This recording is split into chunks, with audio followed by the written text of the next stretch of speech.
നമ്മൾ ഒരു സിംഹമാണ്.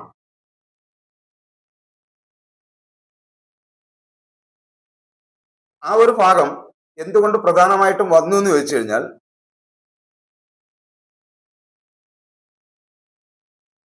ഒരു ചെറിയ കഥ പറയാം. കഥയല്ല, ഒരു ആശയം പറയാം. അതായത്, പൂച്ചയെ കണ്ട് എലി ഓടുന്നത് സ്വാഭാവികമാണ്. പൂച്ചയെ കണ്ട് എലി ഓടുന്നത് സാധാരണമായിട്ടുള്ള കാര്യമാണ്. പക്ഷേ പൂച്ചയെ കണ്ട് സിംഹം ഓടിയാലോ?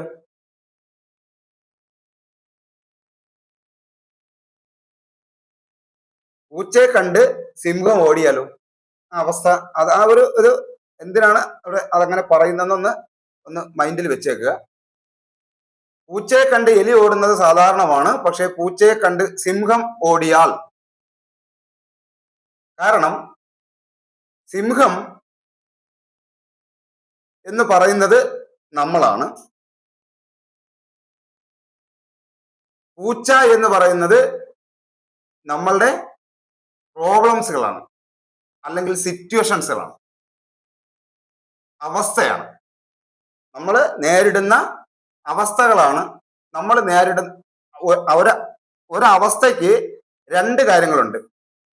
ഒരവസ്ഥ എന്ന് പറയുന്ന ഒരു സിറ്റുവേഷന് രണ്ട് കാര്യങ്ങളുണ്ട്. സിറ്റുവേഷൻ രണ്ട് കാര്യങ്ങളാൽ നിറഞ്ഞിരിക്കുന്നതാണ്. ഒന്ന് പ്രോബ്ലംസ്, രണ്ട് ഓപ്പർച്യൂണിറ്റി. ഒന്ന് പ്രോബ്ലംസ്, രണ്ട് ഓപ്പർച്യൂണിറ്റി. അപ്പൊ ആ സിറ്റുവേഷൻ എന്ന് പറയുന്ന, അല്ലെങ്കിൽ അതിനകത്ത് വരുന്ന പ്രോബ്ലംസ് എന്ന് പറയുന്ന ഈ പ്രോബ്ലംസ് ആണ് പൂച്ച. നമ്മളുടെ ജീവിതത്തിലെ സിംഹമായ നമ്മളുടെ ജീവിതത്തിലും നമ്മുടെ കഴിവിലും നമ്മൾ നേരിടുന്ന പ്രശ്നങ്ങളിൽ നിന്ന് നമ്മൾ ഓടി ഒളിക്കാൻ ശ്രമിക്കുന്നതാണ്. അതായത് സിംഹമായ നമുക്ക് പൂച്ചയായ നമ്മളെ പ്രോബ്ലംസിനെ നമുക്ക് എന്ത് ചെയ്യാൻ പറ്റുന്നില്ല, മനസ്സിലാക്കാൻ പറ്റുന്നില്ല. ഈ പ്രോബ്ലംസുകൾ കൊണ്ട് ഞെരുങ്ങും. ഒരു പ്രോബ്ലംസ് വരുന്നു, നമ്മളിങ്ങനെ മുന്നോട്ട് പോകുമ്പോൾ ഒരു പ്രോബ്ലം വരുന്നു, ആ പ്രോബ്ലമിന് ഒരു പ്രശ്നം വരുന്നു, ആ പ്രശ്നത്തെ ഒഴിയാൻ നോക്കുന്നു, അടുത്ത പ്രശ്നം വരുന്നു, അതിൽ നിന്ന് ഇങ്ങോട്ട് ഒഴിയാൻ പോകുന്നു. ഇങ്ങനെ നിരവധി പ്രശ്നങ്ങൾ വന്ന് നമ്മളെ ഇങ്ങനെ ചുറ്റും. നമ്മൾ ഓടി ഒളിക്കാൻ തുടങ്ങും തോറും പ്രോബ്ലംസുകൾ നമ്മളെ ചുറ്റിക്കൊണ്ടിരിക്കും. നമ്മൾ ഓട്ടോമാറ്റിക്കലായിട്ട് ഓടി ഒളിക്കുന്നതിന്റെ കാരണം എന്ന് പറഞ്ഞാൽ, ഈ പ്രോബ്ലംസിനെ എനിക്ക് ഹാൻഡിൽ ചെയ്യാൻ കഴിയില്ല. കാരണം അതൊരു പൂച്ചയും ഞാനൊരു എലിയുമാണ് എന്ന് സിംഹമായ ഞാൻ തീരുമാനിക്കുന്നു. കണക്ട് ആവുന്നുണ്ടോ?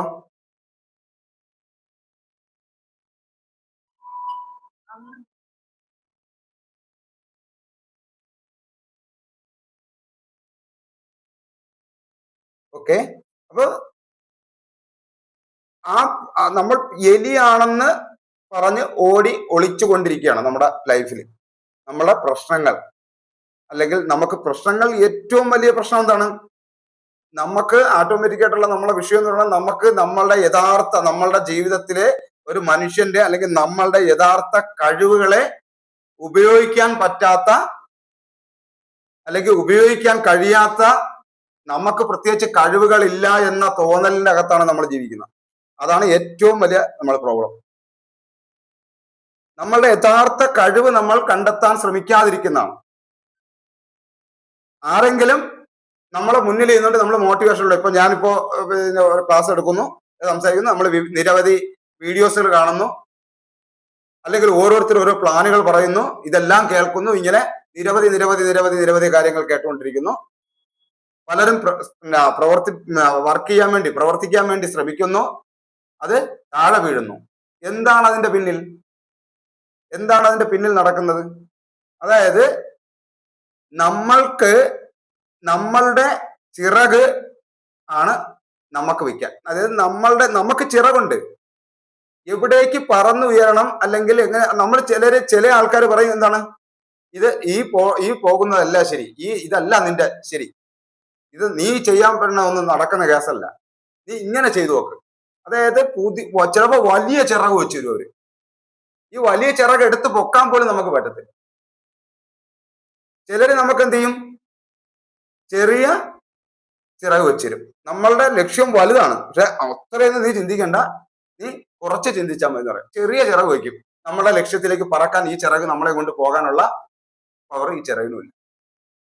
നമ്മളുടേതായ ചിറകുണ്ട്, നമ്മളുടേതായ ചിറകുണ്ട്. അപ്പൊ ശരിക്കും പറഞ്ഞാൽ നമ്മളുടെ പ്രശ്നങ്ങളല്ല, നമ്മളുടെ പ്രശ്നങ്ങളൊന്നും നമുക്ക് ഹാൻഡിൽ ചെയ്യാൻ പറ്റാത്ത എന്തുകൊണ്ടെന്ന് വെച്ച് കഴിഞ്ഞാൽ, ശരിക്ക് നമ്മളുടെ ചിറകിനെ നമുക്ക് വിശ്വാസമില്ലാത്തത് കൊണ്ടോ, നമ്മളുടെ ചിറകിനെ നമ്മൾ കണ്ടെത്താത്തത് കൊണ്ടോ അല്ലെങ്കിൽ അറിയാത്തത് കൊണ്ടോ ആണിത് സംഭവിക്കുക.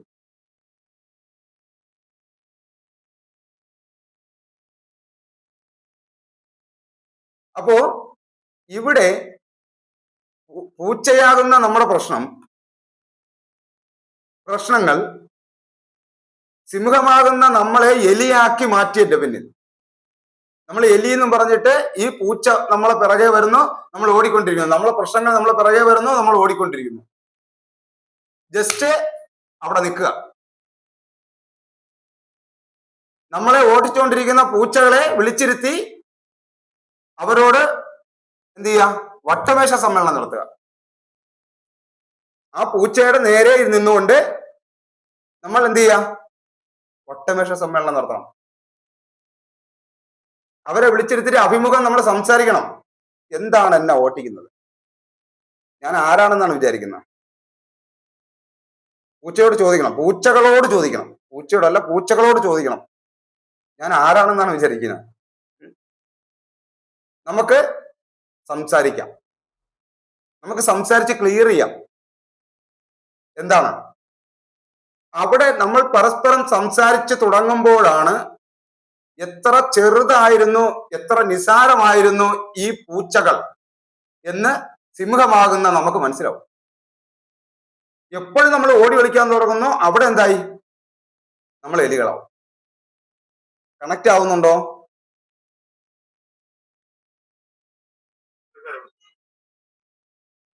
നമ്മൾ എലികളാവും.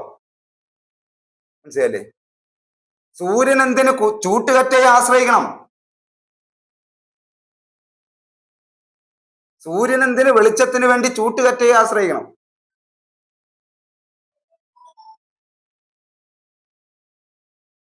നോട്ട് ഞാൻ തന്നിട്ടുണ്ട്, ഞാൻ അതിലുള്ള കാര്യങ്ങൾ തന്നെയാണ് ഞാൻ അത് മറ്റൊരു ശൈലി സംസാരിക്കുന്നുള്ളൂ. വായിച്ചിട്ടുള്ളതാണല്ലോ അല്ലേ? ഓക്കെ. അപ്പൊ നമ്മളിവിടെ മനസ്സിലാക്കാനുള്ള പ്രധാനപ്പെട്ട ഒരു കാര്യം, ഒരു സെക്കൻഡ്,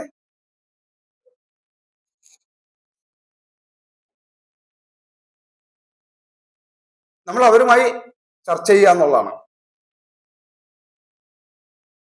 പൂച്ചകളുമായി.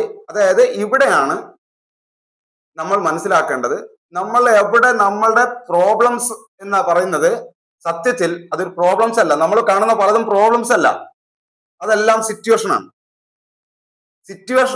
അതായത് അവസ്ഥകളാണ്. നമ്മളുടെ പല തരത്തിലുള്ള പല ടൈപ്പ് അവസ്ഥകളാണ്. അതിനെ പ്രോബ്ലംസ് ആയിട്ട് കാണരുത്. അതിനകത്ത് ആ സിറ്റുവേഷന്റെ അകത്ത് പ്രോബ്ലംസ്, ഓപ്പർച്യൂണിറ്റി. ഗുഹാവാസികളായിട്ടുണ്ട് ഒരു കാലഘട്ടത്തിൽ ജീവിച്ചിരുന്ന ഈ മനുഷ്യൻ ഇന്ന് മണിമാളികയിൽ അല്ലെങ്കിൽ ടെറസ് കൊട്ടാരങ്ങളിൽ താമസിക്കുന്നതിന്റെ പിന്നിൽ പ്രോബ്ലംസുകളെ ഹാൻഡിൽ ചെയ്യാൻ തുടങ്ങിക്കൊണ്ടാണ്. പ്രോബ്ലംസുകൾക്ക് ഓടിയതുണ്ടല്ല.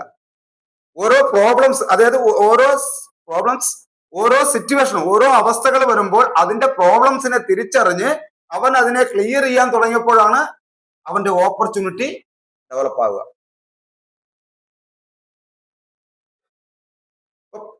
10ാം ക്ലാസ്സിൽ പലതവണ ഞാൻ പറഞ്ഞിട്ടുള്ള ഉദാഹരണമാണ്, ഞാൻ ഒരിക്കൽ കൂടി പറയണം. 10ാം ക്ലാസ്സിലെ എക്സാം പരീക്ഷ, ദൈവമേ നീ എന്തിനെന്നെ പരീക്ഷിക്കുന്നു നമ്മൾ പറയില്ലേ, നമുക്ക് ഓരോ വിഷയമൊക്കെ വരുമ്പോ ദൈവമേ നീ എന്നെ എന്തിനു പരീക്ഷിക്കുന്നു.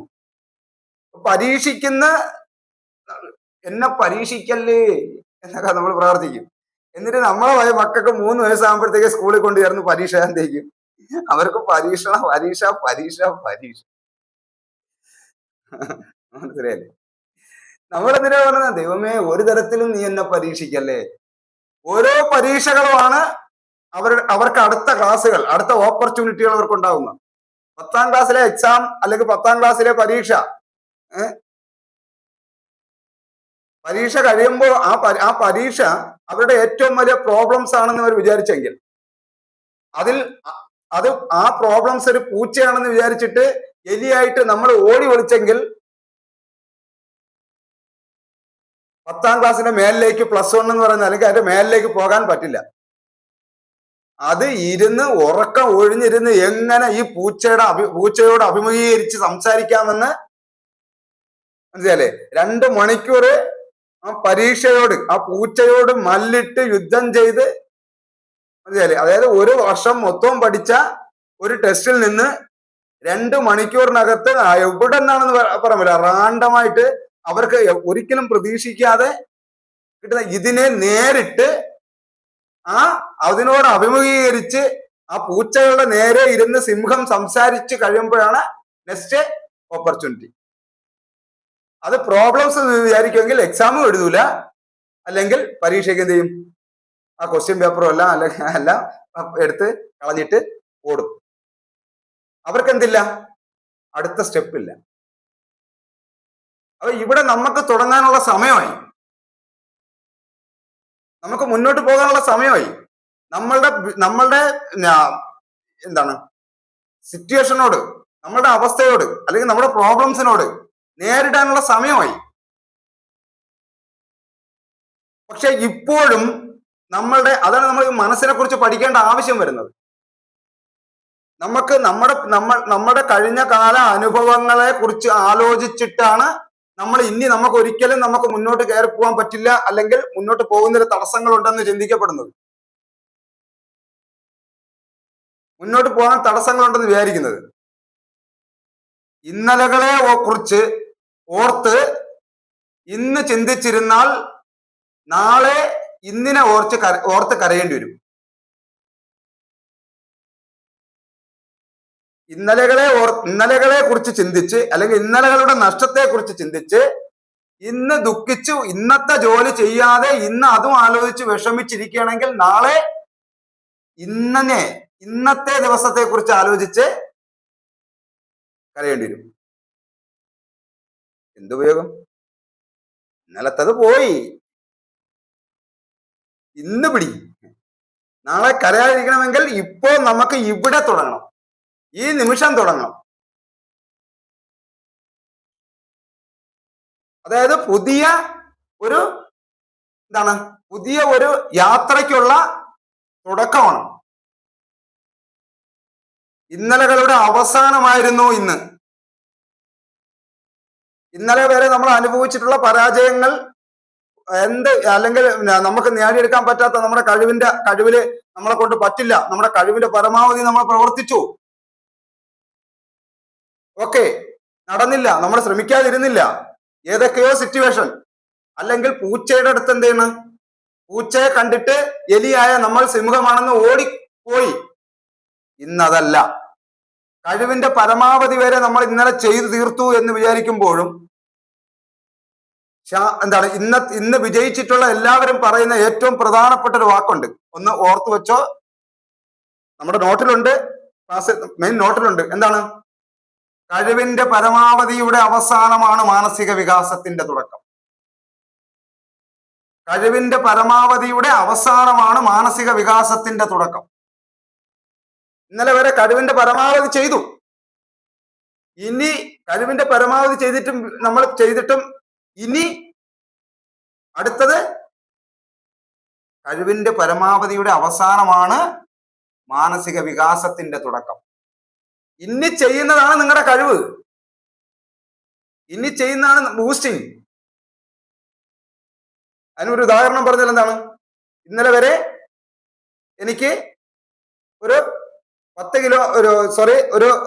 5 മിനിറ്റിൽ എനിക്കൊരു ഒരു 2 കിലോമീറ്റർ ഓടാൻ കഴിയുമെങ്കിൽ അതുവരെ എനിക്ക് ഓടാൻ കഴിയൂ. അതാണ് എന്റെ കഴിവിന്റെ പരമാവധി. അവിടെ നിന്ന് ഒരു 10 മീറ്ററും കൂടെ ഓടിയാലോ, ആ സമയത്ത് ഒരു 10 മീറ്ററും കൂടി ഒന്നും ഫാസ്റ്റ് ചെയ്താൽ പിന്നെ അടുത്ത ദിവസം മുതൽ നമ്മുടെ കഴിവിന്റെ പരമാവധി എന്ന് പറയുന്നത് 2 കിലോമീറ്ററും 10 മീറ്ററും കൂടിയാണ്. വീണ്ടും 10 മീറ്റർ കൂടെ പോവുകയാണെങ്കിൽ അപ്പൊ നമ്മളുടെ കഴിവ് തീർന്നു എന്ന് തോന്നുന്ന, അല്ലെങ്കിൽ കഴിവിന്റെ പരമാവധി ആയി എന്ന് തോന്നുന്ന ആ സ്ഥലത്ത് നിന്നുകൊണ്ട് ഒരു സ്റ്റെപ്പും കൂടി ചാടാൻ ശ്രമിക്കുക.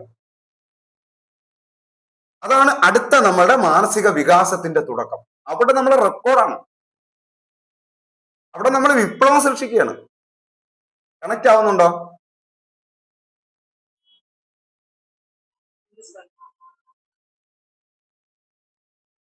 അപ്പൊ ഈ ഇത് വെച്ചുകൊണ്ട് നമുക്ക് നെക്സ്റ്റ് ഭാഗത്തേക്ക് പോവാം. രണ്ടാമത്തെ ഇതിലോട്ട്,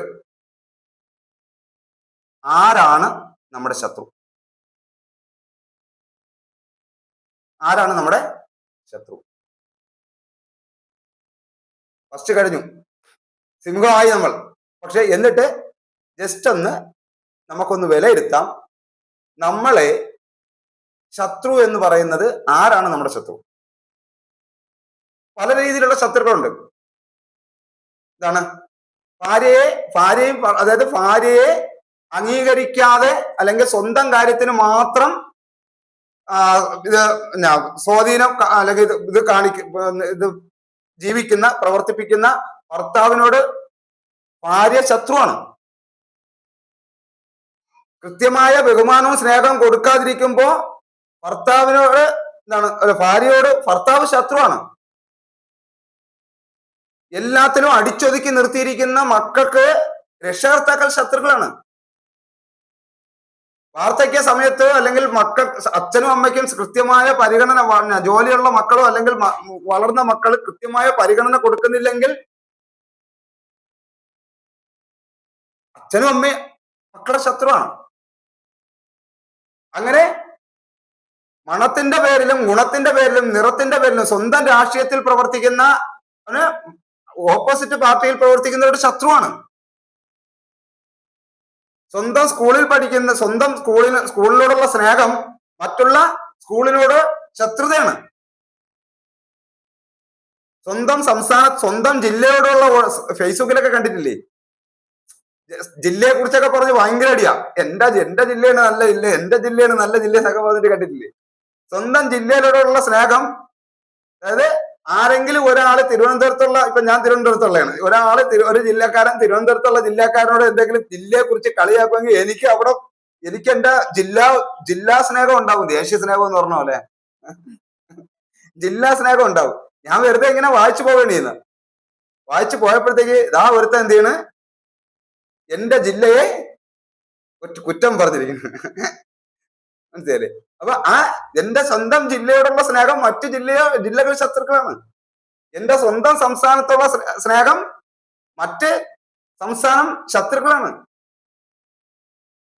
എന്റെ സംസ്ഥാനത്തോടുള്ള സ്നേഹം മറ്റ് സംസ്ഥാനത്തോടുള്ള ശത്രുക്കൾ എന്ന് പറഞ്ഞ പോലെ തന്നെ ഈ സംസ്ഥാനങ്ങളെല്ലാം കൂടെ കൂടിച്ചേരുമ്പോഴാണ് എന്റെ രാജ്യത്തോടുള്ള സ്നേഹം മറ്റ് രാജ്യങ്ങൾ ശത്രുക്കളാണ്. എന്റെ മറ്റു രാജ്യങ്ങൾ എന്ന് പറയുന്ന ആ രാജ്യങ്ങളിൽ എന്റെ ഭൂഖണ്ഡത്തിനോടുള്ള സ്നേഹം മറ്റു ഭൂഖണ്ഡത്തിനോട് ശത്രുക്കളാണ്.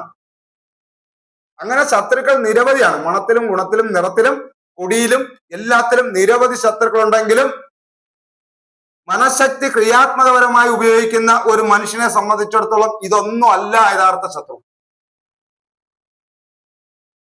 മനഃശക്തി ക്രിയാത്മകപരമായി ഉപയോഗിക്കുന്ന ഒരു മനുഷ്യനെ സംബന്ധിച്ചിടത്തോളം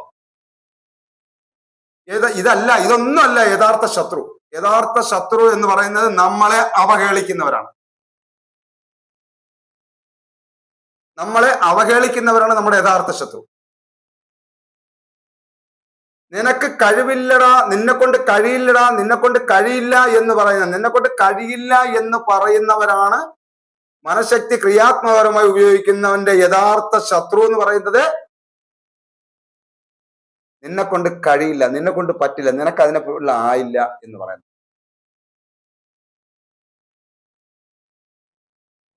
അതെന്ത് ഇത്രയും വലിയ ശത്രുക്കളും ഇത്രയും ലോകത്ത് ഇത്രയും ശത്രുക്കളായിരുന്നില്ല ഇതെന്താണ് ഇത്രയും എന്ന് പറഞ്ഞാൽ അവഹേളനം എന്ന് പറഞ്ഞാൽ എന്താ? നമ്മൾ അവഹേളിക്കുന്നവരാണ്. എന്താണ് യഥാർത്ഥ അവഹേളനം? നമുക്ക് കഴിവില്ല എന്ന് പറയുന്നത്. കാരണം മനുഷ്യന്റെ സാധ്യത അസാധ്യമാണ്. മനുഷ്യന്റെ സാധ്യത എന്ന് പറയുന്നത് നമ്മൾ ചിന്തിക്കുന്നതിനും അപ്പുറമാണ്.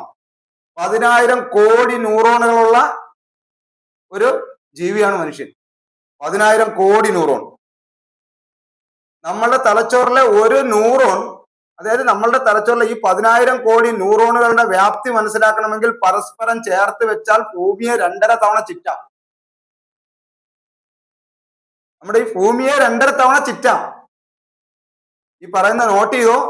എന്നിട്ട് ഇപ്പൊ ChatGPTയും ജെമിനിയൊക്കെ ഇഷ്ടം പോലെ ഉണ്ട്. നമ്മളെ ഒരു മനുഷ്യനെ തലച്ചോറിലുള്ള ന്യൂറോണുകളെ പരസ്പരം ചേർത്ത് വെച്ചാൽ ഭൂമിയെ ചിറ്റാം. ഈ 10,000 കോടി ന്യൂറോണിനെ നമ്മൾ ഒരു സെക്കൻഡിൽ ഒന്നെന്ന് എണ്ണിയാൽ ഏകദേശം 3000 സംതിങ് വർഷം എടുക്കും അത് എണ്ണിത്തീരാൻ.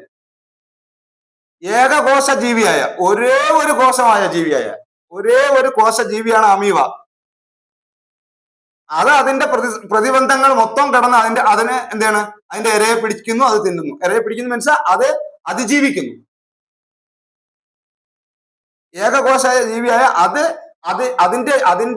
അതിന് കൊടുത്തിരിക്കുന്ന ആ സമയം അതിനെ അതിജീവിക്കുന്നു.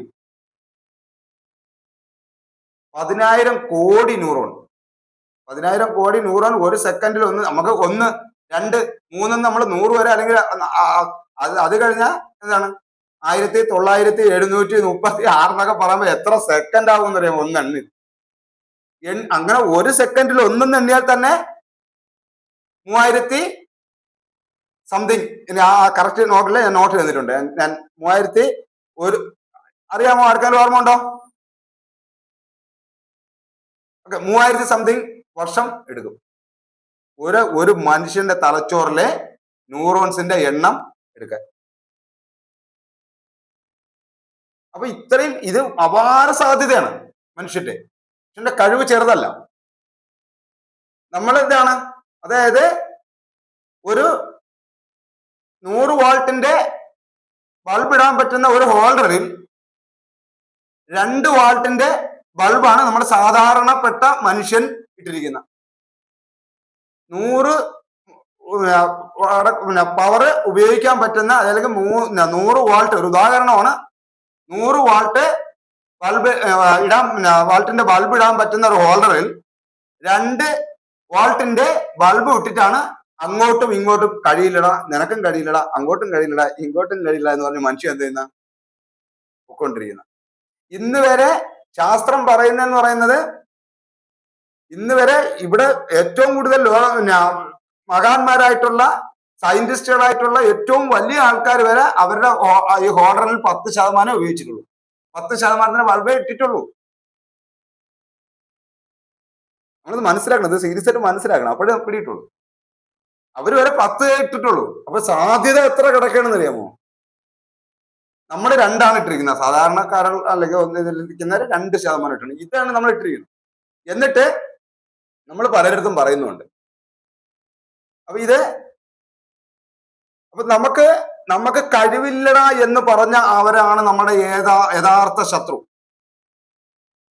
നമ്മുടെ ശത്രു. ആ കഴിവില്ല എന്ന് പറഞ്ഞവര് ഇത് നമ്മളും പലരുടെയും ശത്രുവാണ്. കാരണം നമ്മളും പലരെയും നിരുത്സാഹപ്പെടുത്തിയിട്ടുണ്ട്. ഓരോരുത്തരും ഇത് ഭയങ്കര സാധനമാണ്. ഇത് ശൃംഖല പരസ്പരം കെട്ടുകിടക്കാണ്. നമ്മൾ ഒരുപാട് പേരെ ശത്രുവാ. നിന്നെ കൊണ്ട് കഴിയില്ല, നീ കളഞ്ഞിട്ട് പോടാന്ന് പറഞ്ഞാൽ, അല്ലെങ്കിൽ ചിലപ്പോ വിരട്ടി കളയും, ചിലപ്പോ എന്തോന്നും. കാരണം എന്നെ കൊണ്ട് പറ്റൂല. പിന്നെ വേറെ ഒരുത്തൻ ചെയ്യാനടുത്ത് പറയുന്നത് ഞാൻ പോയി വീണു, എന്നെ കൊണ്ട് പറ്റിയില്ല. അപ്പൊ വേറെ ഒരുത്തൻ ചെയ്യുമ്പോഴത്തേക്ക് ഓട്ടോമാറ്റിക് പെട്ടെന്ന് പറഞ്ഞാൽ അത് പറ്റൂല. 2 കാര്യമാണ് അതിന്റെ പിന്നില്. ഒന്ന്, പറ്റൂല എന്നുള്ള തോന്നല്. രണ്ടാമത്തെ, അബദ്ധത്തിലല്ല, ഇവന് പറ്റിയാൽ എനിക്ക് ശ്രമിച്ചിട്ട് നടന്നില്ല, ഞാൻ അങ്ങ് കൊച്ചായി പോകൂലേ, അല്ലെങ്കിൽ അവ അങ്ങ് ഉയർന്നു പോലും. ഞാൻ പരാജയപ്പെട്ട സ്ഥലത്ത് അവനും എന്ത് ചെയ്യണ്ട, പരാജയപ്പെടണ്ട, അല്ല വിജയിക്കണ്ട. മനസ്സിലായില്ലേ? അതിന്റെ പിന്നിൽ അങ്ങനെയുണ്ട്. അപ്പൊ പരസ്പരം നെറ്റായി നിന്നുകൊണ്ട് അങ്ങോട്ടും ഇങ്ങോട്ടും കഴിവില്ല കഴിവില്ല കഴിവില്ല കഴിവില്ല എന്നിങ്ങനെ മനുഷ്യൻ പറഞ്ഞുകൊണ്ട് കിടക്കണം.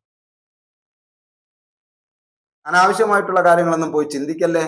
എന്നിട്ട് ഒരു കാര്യം പറയും, എന്താണ് ചിന്തിച്ച ഒരു അന്തവും ഇല്ല, ചിന്തിച്ചില്ലെങ്കിൽ ഒരു കുന്തവും ഇല്ല, വെറുതെ ഉറങ്ങാം, വെറുതെ ഉറങ്ങാം. പിന്നെ വേറെ എന്താ പറയും, അങ്ങനെയുള്ള കുറെ പഴഞ്ചൊല്ലുണ്ട് മനുഷ്യനെ ഈ ഇങ്ങനെ ഇങ്ങനെ ആക്കിയെടുത്തതിന്റെ പിന്നില്. മനസ്സിലായില്ലേ?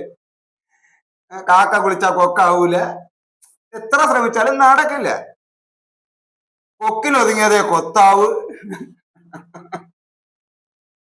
ഇങ്ങനെ പല പല സാഹിത്യങ്ങളും എന്ത് ചെയ്ത് ഇതിനു വേണ്ടി പ്രത്യേകമായിട്ട് ക്രിയേറ്റ് ചെയ്തിട്ടുണ്ട് ഒരു കാലത്ത്. അതിനു വേണ്ടിയൊക്കെ സാഹിത്യങ്ങളൊക്കെ ഉണ്ടാവുന്നേ നമ്മൾ അറിയുന്നില്ല. ഓക്കെ,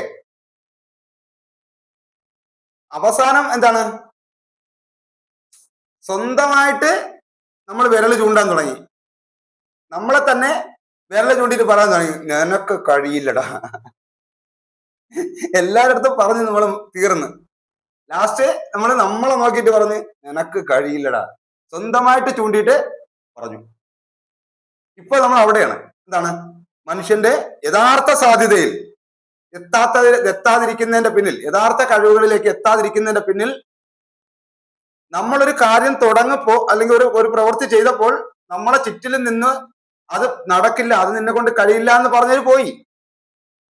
ഇപ്പോ അത് നമ്മളിലേക്ക് ആ വൈറസ് കടന്നുകൂടിയിട്ട് നമ്മൾ വേറെ ഉള്ളവരടുത്തും പറഞ്ഞു. അതേപോലെ ഇപ്പൊ നമ്മളൊരു കാര്യം തുടങ്ങുന്നതിന് മുമ്പേ തന്നെ നമ്മളെ മനസ്സ് പറയണം അത് നമ്മളെ കൊണ്ട് പറ്റിയത്. അത് ഇൻഡയറക്റ്റ് ആയിട്ടാണ് പറയുന്നത്, ഡയറക്റ്റ് ആയിട്ടും അല്ല. അതുകൊണ്ട് നമുക്ക് അറിയത്തുമില്ല നമ്മളാണ് നമ്മളുടെ യഥാർത്ഥ ശത്രു എന്ന് നമ്മൾ അറിയുന്നില്ല. ഇൻഡയറക്റ്റ് ആയിട്ട് നമ്മൾ നമ്മളത്തേക്ക് ഹിന്ദി ജീവിതത്തിൽ രക്ഷയില്ല എന്ന് പറയണമെങ്കിൽ മനസ്സിലാക്കിക്കൊള്ളാം, എന്നെ കൊണ്ട് കഴിയില്ലടാന്ന് ഈ വിരൽ വെച്ച് പറയണമെന്നാണ് അർത്ഥം. ഇനി ജീവിതത്തിൽ ഒരു രക്ഷയില്ല. അപ്പൊ അതിന്റെ കാര്യം ആരാ? യഥാർത്ഥ ശത്രു ആരാ? ശത്രു, നമ്മളുടെ ശത്രു നമ്മളെ അവഹേളിക്കുന്നവരാണ്, നമുക്ക് കഴിവില്ല എന്ന് പറയുന്നവരാണെങ്കിൽ നമ്മുടെ യഥാർത്ഥ ശത്രു എന്ന് പറയുന്നത് നമ്മളാണ്. കാരണം നമ്മൾ എന്തെങ്കിലും പ്രവർത്തിച്ചപ്പോഴാണ് എന്ത് ചെയ്യുന്നത്, മറ്റുള്ളവർ പറഞ്ഞാൽ കഴിയില്ല എന്ന്. ഇത് പ്രവർത്തിക്കാനായിട്ട് തയ്യാറാകുന്നതിന് മുമ്പേ നമ്മൾ പറയും, ഒരു അവസരം കിട്ടുമ്പോഴേ നമ്മൾ പറയും എന്താണ്, കഴിയില്ല എന്ന്. വിജയിക്കാൻ സാധ്യതയുള്ള മനസ്സുള്ളവർ ഇങ്ങനെയാവും ചിന്തിക്കുക. വിജയിക്കാൻ സാധ്യതയുള്ളവർ ഇങ്ങനെയാവും ചിന്തിക്കുക. എന്താണ്, ഏതൊരു സാഹചര്യത്തിലും അവസരങ്ങൾ കണ്ടെത്തും. വിജയിക്കാൻ സാധ്യതയുള്ളവർ ഇങ്ങനെയായിരിക്കും, ഏത് സാഹചര്യത്തിലും അവസരങ്ങൾ കണ്ടെത്തും. അവരുടെ ജീവിതത്തിൽ എന്ത് സാഹചര്യങ്ങളെ ആയിപ്പോട്ടെ, അതിനകത്തും അവരവരുടേതായ ഒരു അവസരം അതിനകത്തുനിന്നും കണ്ടെത്തും. പരാജയപ്പെടാൻ സാധ്യതയുള്ള മനസ്സുള്ളവർ ഇങ്ങനെ ആയിരിക്കാം ചിന്തിക്കുക. എങ്ങനെയാണ്, എന്ത് അവസരം കിട്ടിയാലും അപ്പൊ ഒരു സാഹചര്യം കണ്ടെത്തും. ഞാൻ കുട എടുത്തില്ല,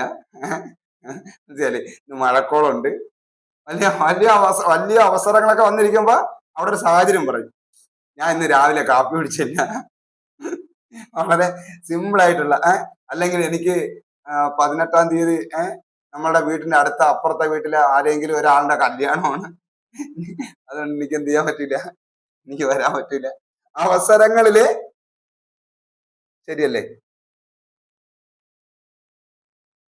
ഏത് സാഹചര്യത്തിലും അവസരം കണ്ടെത്തുന്നവനായിരിക്കും വിജയിക്കുക. എന്ത് അവസരം കിട്ടിയാലും അതിനകത്തൊരു സാഹചര്യം കണ്ടെത്തുന്നവനാണ് പരാജയപ്പെടുന്നത്. അവിടെ സാഹചര്യം പറയും. ഏത് അവസരം കിട്ടിയാലും ശരി, വിജയിക്കാൻ അല്ലെങ്കിൽ മുന്നോട്ട് പോകാനുള്ള ഏത് അവസരം കിട്ടിയാലും അവിടെ പറയും, ഇപ്പൊ ഞാൻ ഇറങ്ങിയ പറ്റൂല, വീട്ടില് വേറെ ആരും ഇല്ല, ഞാൻ ഉണ്ടെങ്കിൽ എന്താണ് ആട്ടിന് വെള്ളം കൊടുക്കാൻ പറ്റൂ, പശുവിന് വെള്ളം കൊടുക്കാം. നിസ്സാര കാര്യമൊക്കെ ആയിരിക്കും പറഞ്ഞത്, ആരെങ്കിലൊക്കെ കൊണ്ട് ചെയ്യിക്കാന്നേ ഉള്ള വലിയ അവസരങ്ങളാണ് തട്ടിക്കൊള്ളുന്നത്. Like okay. അപ്പൊ ഇതിനെ നമുക്ക് നമ്മുടെ ജീവിതത്തിൽ പരാജയങ്ങൾ അല്ലെങ്കിൽ നേരത്തെ പറഞ്ഞ സിറ്റുവേഷൻസ്, പ്രോബ്ലംസുകളൊക്കെ നമ്മുടെ ജീവിതത്തിൽ കടന്നു വരും. പക്ഷെ അതിലൊക്കെ പലപ്പോഴും നമ്മൾ പെട്ടുപോവുകയും ചെയ്യും. പക്ഷെ തിരിച്ചറിയുക, നമ്മൾ ഇത് നമ്മളുടെ അവസാനമല്ല, ഇത് നമ്മളുടെ തുടക്കമാണ്. അതിനു വേണ്ടിയാണ് നമ്മൾ അതിനുവേണ്ടി മനസ്സിന്റെ വിവിധ വശങ്ങളെ കുറിച്ചും, അതായത് ഇവിടെ മനസ്സിന്റെ ഒരു 7 വശങ്ങളെ കുറിച്ചും ഒരു 8 പ്രപഞ്ച സത്യത്തെ, കോസ്മിക് തത്വങ്ങളെ കുറിച്ചും, ഇത് തമ്മിൽ എങ്ങനെയാണ് അലൈൻമെന്റ് ആയിട്ടിരിക്കുന്നത്, എങ്ങനെയാണ് ഇത് പ്രവർത്തിക്കുന്നത്, അതിനാണ് ഞാൻ നോട്ട് തരുന്നത്. നിങ്ങൾ നോട്ട് വളരെ സീരിയസ് ആയിട്ട് നോക്കുകയും ഫാമിലി ഗ്രൂപ്പിനകത്ത് ഡിസ്കസ് ചെയ്തേ പറ്റൂ. നേരത്തെ നമ്മൾ 10ാം ബാച്ച് വരെയുള്ള എല്ലാവരും കിടന്നുകൊണ്ട് അതിനകത്ത് നല്ല രീതിയിൽ ചർച്ച നടന്നു. അപ്പൊ എല്ലാവരും ചർച്ച ചെയ്യോ, നാളെ വരെ ആശയരൂപീകരണം നടത്തുമോ തരുന്ന നോട്ടിൽ പറയണം, നിങ്ങൾക്ക് തോന്നണം, പറയണം. കാരണം നമ്മുടെ തലച്ചോറിന്റെ നിയോ കോർട്ടക്സില് 4 ലോബുകളുണ്ട്. ആ ലോബുകളെ കുറിച്ച് നമ്മൾ ഇനി അടുത്ത ക്ലാസ് എടുക്കും. അപ്പൊ നിങ്ങൾക്ക് മനസ്സിലാവും. സംസാരിക്കണം. അതായത് നമ്മളെ തലയില് നമ്മളെ നിയോ കോർട്ടക്സിലുള്ള 4 ലോബുകളിൽ ഒരു ലോബ് മാത്രമാണ് ഔട്ട് ചെയ്യുന്നത്, ഫ്രോണ്ടൽ ലോബ്. ബാക്കിയെല്ലാം ഇന്നാണ്, അകത്തേക്ക് എടുക്കുന്നതാണ്. അതിനെ വർക്ക് ചെയ്യണമെങ്കിൽ ഫ്രോണ്ടൽ ലോബ് ഓപ്പൺ ആയി കഴിഞ്ഞാൽ നമുക്ക് എല്ലാത്തിനും ആത്മവിശ്വാസവും വളരെ വളരെ കൂടും. കാരണം നമ്മൾ പറഞ്ഞു, നക്ഷത്ര കൂട്ടങ്ങൾ, ആ നക്ഷത്ര കൂട്ടത്തിൽ ഒരു നക്ഷത്രമായിട്ടുള്ള സൺ എന്ന് പറയുന്ന സൂര്യൻ, ആ സൂര്യന്റെ ചുറ്റിലും 8 ഗ്രഹങ്ങളിൽ ഒരു ഗ്രഹമായ ഭൂമി, ആ ഭൂമിയിലെ ജീവജാലങ്ങൾ, ആ ജീവജാലങ്ങളിലെ ഒരു ജീവിയായിട്ടുള്ള മനുഷ്യൻ, ആ മനുഷ്യന്റെ മനസ്സ്, ആ മനസ്സിലെ ഏറ്റവും സൂക്ഷ്മ ഊർജമായിട്ടുള്ള ചിന്ത, ആ ചിന്തകളുടെ കൂട്ടമായിട്ടുള്ള ആശയം, ചിന്തകളുടെ കൂട്ടമാണ് ആശയം. ആ ആശയ രൂപീകരണത്തിന് വേണ്ടിയാണ് നിങ്ങളടുത്ത് ആശയ രൂപീകരണം നടത്തണം എന്ന് പറഞ്ഞാൽ, അല്ലാതെ നിങ്ങളുടെ വോയിസ് കേൾക്കാനോ അതൊന്നുമല്ല. വലിയൊരു പ്രോസസ്സാണ്. ആ ആശയ രൂപീകരണമാണ് ഇന്ന് ലോകത്ത് മനുഷ്യൻ നിർമ്മിതമായിട്ടുള്ള എന്തൊക്കെ ഉണ്ടോ, ആ ലോകത്തെന്ന് പറഞ്ഞാൽ ഇന്ന് ഭൂമിക്ക് മേലില്, സ്പേസില്, ആകാശത്ത്, ജലത്തിനടിയില് എന്തൊക്കെ മനുഷ്യ നിർമ്മിതമായിട്ടുള്ള കാര്യങ്ങളുണ്ടോ അതിന്റെ എല്ലാത്തിന്റെയും പിന്നിൽ ആശയപരമായിട്ടുള്ള ആശയ രൂപീകരണമാണ്, ആശയങ്ങളുടെ കൂട്ടമായിട്ടുള്ള ആശയ രൂപീകരണമാണ് മനുഷ്യനെ ഇന്ന് ഇവിടെ ഈ ഇത്രയും മനുഷ്യ നിർമ്മിതമായിട്ടുള്ള എല്ലാ അത്ഭുതങ്ങളുടെ പിന്നിൽ.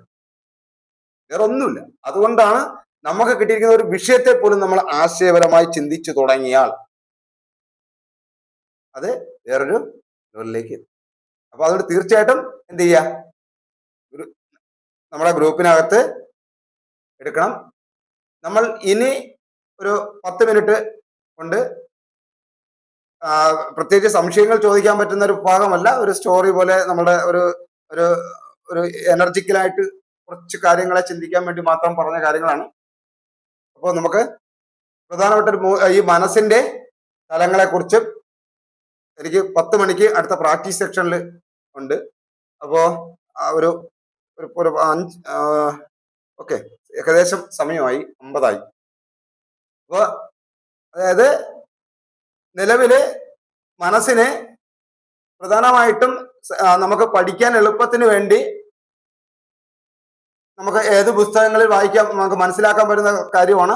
അതിൽ പ്രധാനപ്പെട്ടതെന്ന് പറയുന്നത് 1 കോൺഷ്യസ് മൈൻഡ്, ബോധ മനസ്സ്, 2 സബ് കോൺഷ്യസ് മൈൻഡ്, ഉപബോധ മനസ്സ്, പിന്നെ അൺകോൺഷ്യസ് മൈൻഡ്, അബോധ മനസ്സ് എന്ന് പറയുന്നത്. അതിൽ നമ്മള് കോൺഷ്യസ് മൈൻഡും സബ് കോൺഷ്യസ് മൈൻഡിനെ കുറിച്ചാണ് എനിക്ക് പറയാനുള്ള അറിവുള്ളൂ. അപ്പൊ അതാണ് നമുക്ക് വേണ്ടതും. മറ്റത് നമ്മളായിട്ട് അല്ലാതെ കുറച്ച് അതീന്ദ്രിയമായിട്ടുള്ള കുറെ സംഭവങ്ങളൊക്കെയാണ്, അതൊന്നും നമുക്ക് ഇപ്പോൾ ആവശ്യമില്ല. നമ്മളെ ജീവിച്ചിരിക്കുന്ന ഈ കാലഘട്ടത്തിൽ കുറച്ച് എന്തെങ്കിലുമൊക്കെ കുറച്ച് നേടിയെടുക്കാനോ വർക്ക് ചെയ്യാനൊക്കെ വേണ്ടിയുള്ള ഒരു ഓട്ടം ഓടിയാൽ മതി. അപ്പൊ ഇനി അങ്ങ് എന്താണ് അതീന്ദ്രിയത്തിൽ നിന്നും കയറി പോയി സിക്സ് സെൻസിൽ നിന്നും കയറി പോകണ്ട നമുക്ക്. അതല്ല, അതിനുവേണ്ടിയല്ല നമ്മുടെ 10x മൈൻഡ് പവർ ഇത് ചെയ്ത് നിർമ്മിച്ചിരിക്കുന്നത്. അപ്പൊ അതില് കോൺഷ്യസ് മൈൻഡ് ബോധ മനസ്സ്, സബ് കോൺഷ്യസ് മൈൻഡ് എന്ന് വെച്ചാൽ ഉപബോധ മനസ്സ്. അപ്പൊ ആ ഉപബോധ മനസ്സിനെ 5ആയിട്ട് തിരിക്കും. 5ആയിട്ട് തിരിക്കുന്നതിൽ 1 എന്ന് പറയുന്നത് ശരീര നിയന്ത്രണ അതായത് ഉപബോധ ശരീര നിയന്ത്രണ തലം എന്ന് പറയുന്ന തലമാണ്. അതായത് നമുക്ക് നമ്മൾ ഇന്ന് ബോധപൂർവം ഇന്ന് ശ്വാസം എടുത്തിട്ടില്ല, എന്നാൽ ബോധപൂർവം ഇന്ന് ആഹാരം കഴിച്ചു. ആഹാരം 5 ദിവസം കഴിച്ചില്ലെങ്കിലും ജീവിച്ചിരിക്കും. 5 മിനിറ്റ് ഓക്സിജൻ എടുത്തില്ലെങ്കിൽ എന്ത് ചെയ്യും? നമ്മൾ മരണപ്പെടും. എന്നാൽ നമ്മൾ ബോധപൂർവം എടുത്തില്ല. എന്നാൽ നമ്മൾ ജീവിച്ചിരിക്കണമെന്ന് നമ്മളുടെ ബോധ മനസ്സിനേക്കാൾ ആർക്കാ ആവശ്യം? നമ്മളുടെ ഉപബോധ മനസ്സിനാണ്. കാരണം പ്രപഞ്ചമാണ്, അതാണ് കണക്റ്റഡ് മനുഷ്യനായിട്ടൊക്കെ ഉള്ളത്. നമ്മൾ എല്ലാ ജീവജാലങ്ങൾക്കും കൊടുത്തിരിക്കുന്നത് അവന്റെ സബ് കോൺഷ്യസ് മൈൻഡിലാണ് ശ്വാസം എടുക്കാനുള്ള ഇത് കൊടുത്തിരിക്കുന്നത്. മനുഷ്യനും അങ്ങനെ തന്നെയാണ്. നമ്മൾ എന്ത് ചെയ്യത്ത? നമ്മൾ എടുത്തില്ല. നമ്മൾ ഇന്ന് ആഹാരം കഴിച്ചു. ആഹാരമൊക്കെ പാഴ്സലൊക്കെ ഇപ്പൊ നമ്മൾ മേടിച്ചു വെച്ചിരിക്കുകയാണ് കഴിഞ്ഞിട്ട് കഴിക്കാനായിട്ട്. ഓക്കെ, പക്ഷെ അപ്പൊ നമ്മൾ ജീവിച്ചിരിക്കുന്നത് ഒരു ദിവസം ഏറ്റവും കുറഞ്ഞത് രാജ്യത്തിൽ പറഞ്ഞത് 23,000 തവണ ഒരു ദിവസം ശ്വാസം നമ്മൾ എടുക്കുന്നു. 23,000 തവണ നമ്മൾ ശ്വാസം എടുക്കുന്നു. അത് ആര് പണിയെടുക്കുന്നു? നമ്മുടെ സബ് കോൺഷ്യസ് മൈൻഡ് അതിനുവേണ്ടി പണിയെടുക്കുന്നു. നമ്മൾ കണ്ണ് ചിമ്മുന്നു, നമ്മൾ ഹാർട്ട് ബീറ്റ് അടിക്കുന്നു, എല്ലാം നമ്മൾ എന്തൊക്കെ പ്രവർത്തനമുണ്ടോ അതെല്ലാം ആന്തരികമായിട്ടുള്ളതും ഭാഗ്യമായിട്ടുള്ള നിരവധി പ്രവർത്തനങ്ങൾ ചെയ്യുന്ന ഒരു മേഖലയെ കുറിച്ചാണ് ഉപബോധ ശരീര നിയന്ത്രണ തലം പറയുന്നത്. രണ്ടാമത് സ്മൃതിതലം.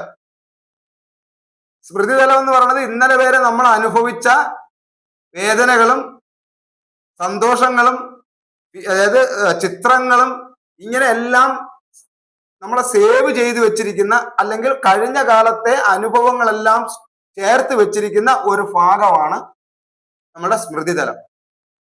അതിനകത്ത് ഏറ്റവും കൂടുതൽ പരാജയപ്പെട്ട അവസ്ഥകളാണോ വിജയിച്ച അവസ്ഥകളാണോ എന്ന അടിസ്ഥാനത്തിലായിരിക്കും അടുത്ത മുന്നോട്ടുള്ള നമ്മളെ നാളത്തേക്കുള്ള യാത്ര വരുന്നത്. ഈ പിറകിലേക്ക് നോക്കുക എന്ന് പറയുന്ന, അല്ലെങ്കിൽ നമ്മളെ പഴയ കാലത്ത് കുട്ടിക്കാല അനുഭവങ്ങളിലേക്ക് തിരിഞ്ഞു നോക്കുക എന്ന് പറയുന്ന ഒരു ഇതാണ് നമ്മളുടെ ഈ സ്മൃതിതലം. ആ സ്മൃതിതലമാണ് നമ്മളെ ഇപ്പോഴും പലപ്പോഴും മുമ്പോട്ട് പോകാൻ സമ്മതിക്കാതെ നമ്മളെ എന്താണ് എലികളാക്കി വെച്ചിരിക്കുന്നതിന്റെ പിന്നിൽ കിടക്കുന്ന കുറെ ഡേറ്റാസുകൾ കിടക്കുന്നതാണ്. അവിടെ പരിശോധിക്കലാണ്. നെക്സ്റ്റ് ക്രിയാശക്തി തലം. നാളെ എന്ത് ചെയ്യണമെന്ന് തീരുമാനമെടുക്കുന്നത്. നിർഭാഗ്യവശാൽ ഈ നാളെ എന്ത് ചെയ്യണമെന്ന് തീരുമാനിക്കുന്നതിന്റെ ഒരു ചരട് എവിടെ കിടപ്പുണ്ട്? ഈ സ്മൃതിതലത്തിനകത്ത് കിടപ്പുണ്ട്. സ്മൃതിതലത്തിലെ ഓർമ്മകളെല്ലാം കൂടെ എന്ത് ചെയ്യും? പരാജയ ബോധങ്ങളെല്ലാം കൂടെ പിടിക്കും. നീ മുമ്പോട്ട് പോണ്ട, നീ മുന്നോട്ട് പോണ്ട എന്ന് പറഞ്ഞ് പിടിക്കും. മനസ്സിലായില്ലേ? അല്ലെങ്കിൽ അവര് നമ്മളെ പിടിക്കാതെ അവര് നമ്മളെ വേട്ടാടായിരുന്നെങ്കിൽ ഇന്ന് മൂലം നമ്മളടുത്ത സാധ്യത നമ്മൾ ഉപയോഗിക്കുമായിരുന്നു. പക്ഷെ എന്ത് ചെയ്തില്ല? ഇതിന്റെ ചരട് എവിടെയും കൂടെ കൊടുത്തിട്ടുണ്ട്?